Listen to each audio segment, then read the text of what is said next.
Welcome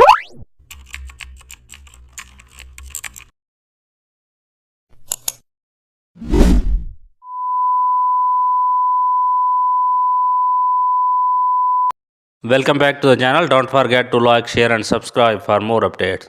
Today we are explore an amazing topic of Photoshop, how to create high conversation ad framework using custom shape. First we create a bold shape header. No content blocks are stacked vertically, then CTA shapes stand out clarity. After that arrows guide the eye. Next gradient add premium quality. No spacing ensures clarity. Then icons add meaning. After that shadows build hierarchy. Next shapes are grouped. No color contrast improves section. Then alignment is refined. After that visual flow is checked. Next, brand safety is ensured. The final polish is applied.